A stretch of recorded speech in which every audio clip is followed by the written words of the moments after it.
On a warm Alabama night in 1845, the silence of Oak Hill Plantation shattered. Enslaved men and women tired of the lash, tired of hunger, tired of being treated as property rose up, armed with axes, hoes, and fire. They unleashed their fury. By dawn, 11 planters lay dead.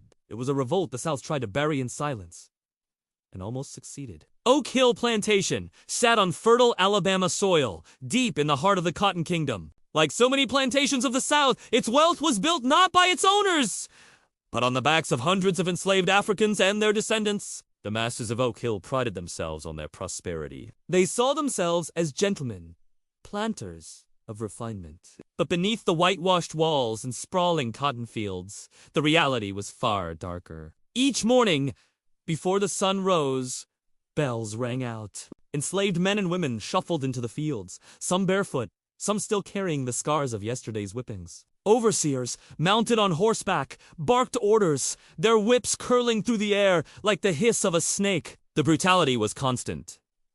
A missed quota meant punishment. Talking back meant the lash.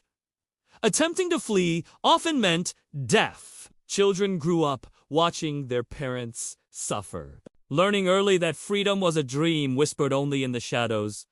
But beneath this world of violence, anger at Oak Hill, that anger would soon erupt. Life at Oak Hill was relentless. The fields stretched as far as the eye could see, rows of cotton shimmering under the scorching Alabama sun. From dawn until dusk, enslaved men and women bent over the plants, fingers raw and bleeding from the sharp bowls. At night, exhaustion dragged them down. Their cabins were little more than wooden shacks, cramped and cold in the winter, suffocating in the summer. Food was rationed. Cornmeal, pork fat, and little else. Malnutrition and disease cut lives short, and death was no stranger. But cruelty wasn't limited to the fields. Inside the big house, enslaved women were vulnerable to the whims of their masters. Abuse was systematic, and resistance was dangerous. Families were torn apart as children were sold to pay debts or expand plantations elsewhere. Whispers began in the shadows of the cabins. Quiet conversations in the dark, voices hushed so overseers wouldn't hear a word here, a gesture there, meetings disguised as prayers. The people of Oak Hill were watching. They saw how rebellions had sparked elsewhere. Denmark Vesey in Charleston, Nat Turner in Virginia. Though brutally suppressed, their stories lingered. Hope survived. Every day brought new reminders of their chains. But every night, the thought grew stronger. We could fight back. The breaking point came in 1845. Accounts are fragmented by the very people who had reason to erase the truth, but what emerges is chilling.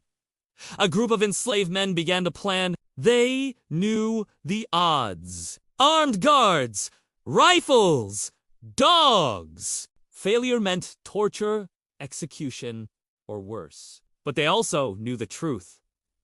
Slavery had already condemned them to death in slow motion. They met in secret, deep in the woods, beyond the reach of the overseer's eyes. They spoke of timing, of weapons, of vengeance. The tools of the field axes, hoes, scythes would serve as weapons of war. The plantation's very tools of oppression would become its instruments of justice. Some were hesitant.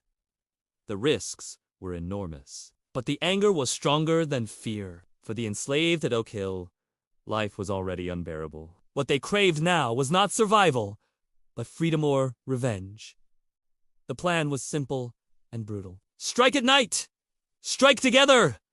Leave no masters alive! The night of the revolt arrived. The air was thick, heavy with summer heat, crickets humming in the distance. Shadows stretched long across the fields as the enslaved gathered quietly, weapons in hand. One by one, they moved toward the big house. The overseer's dogs barked faintly in the distance, but then went quiet. Perhaps the animals, too, sensed the coming storm.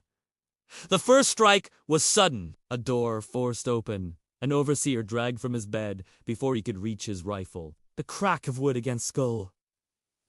A scream cut short. Then, chaos. Groups of enslaved men fanned out across the plantation, attacking the houses of the planters.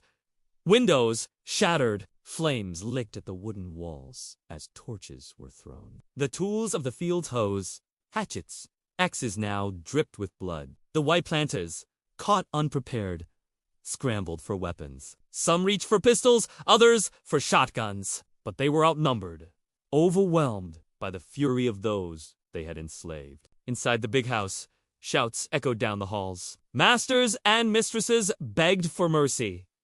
There was none. Years of cruelty, generations of pain were unleashed in a single night. By dawn, the revolt was done.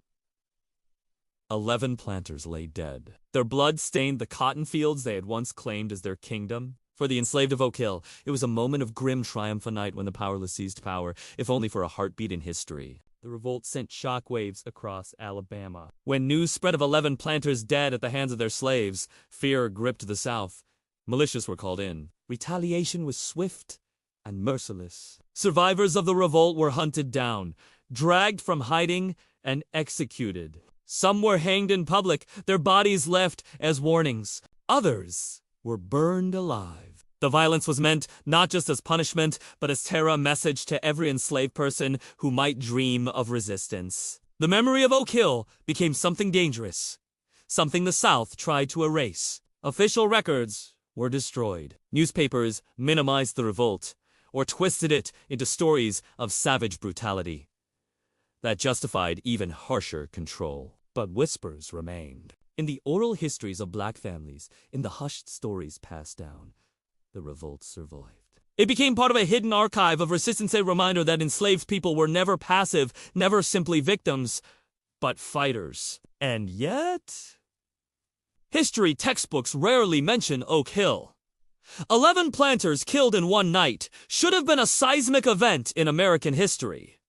Instead, it was buried because it terrified the slave-holding South, buried because it challenged the myth of docile, obedient slaves, buried because it revealed the truth.